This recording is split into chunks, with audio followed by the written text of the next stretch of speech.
Okay, this is the Excel solution to the shortest path problem or shortest route problem. And you'll notice here that I've organized the spreadsheet. There's in a particular way, which I'll go through in a minute. It can be organized in any number of ways, but this is just the way I've chosen to organize it. First of all, I want to point out that these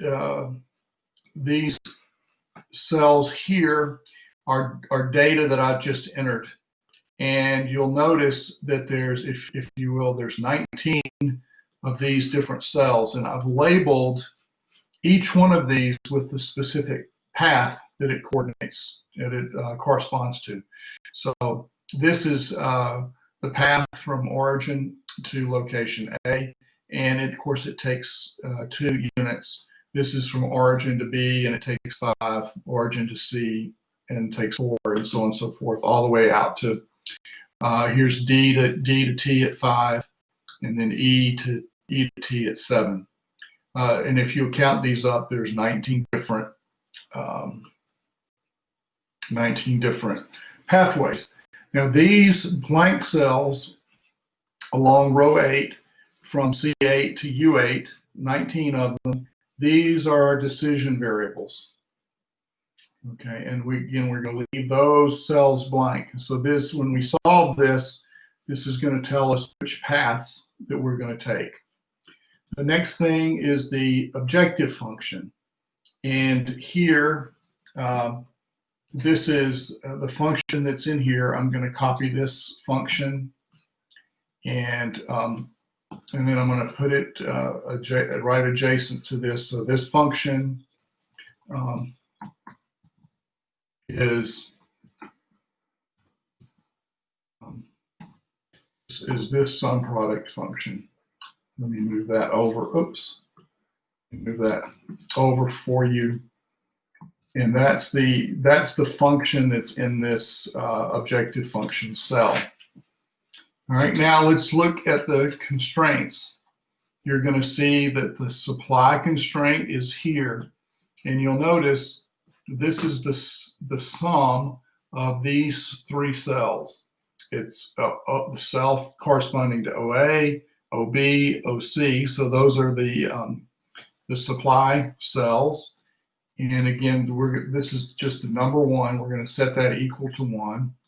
And this is our demand cell. And if you notice on the spreadsheet, it corresponds to DT going into the terminal and ET going into the terminal. And of course, we're going to have those equal to 1.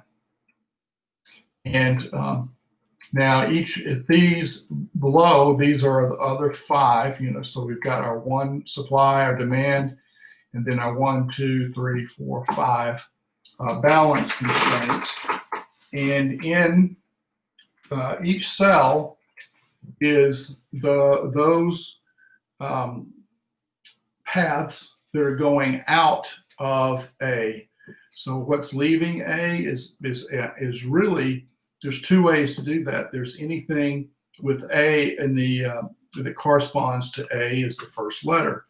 And as you can see, that's B and AD. And if you look at the list, there's no others with A as the first letter. And what's going in? Well, that's every path that has A as the second letter. And so that corresponds to OA, BA, and DA. And if you go back to the work that we just did, you'll see that that's corresponds exactly. And so for B, what's leaving B? I think if you remember, there were 4 that were leaving B. And those are the cells BA, BC, BD, and BE. And then if you remember, there were 5 that are entering into B. And those are OB, AB, CB, DB, and EB. All right, and again, I would let you verify that the rest of these cells are constructed correctly and similarly. This is for C. The paths that leave C are C to B and C to E. And then the paths that go into C are 3, O to C, B to C, and E to C. So please verify those are correct, which they are. Now we're going to go to solver. And I know that you're not going to be able to see this, but the solver window corresponds to this that I left. And you'll go again to your data tab. You go all the way to the right to your solver window.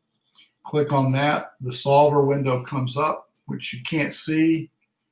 You'll enter your objective function. You'll enter your decision variables, and you'll enter your constraints as needed.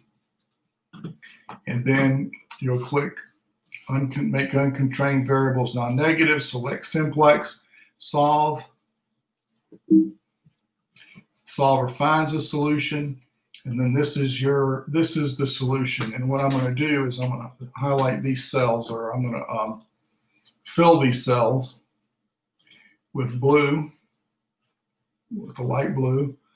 So there's one, there's one. There's a path that's used. Everywhere there's a 1 indicates a path that is used. All right. And if you'll notice, our objective function, the length is 13 units, and we've used path O to A to B, B to E, E to D, and then D to T. And indeed, those are the paths that we saw on that solution that was presented.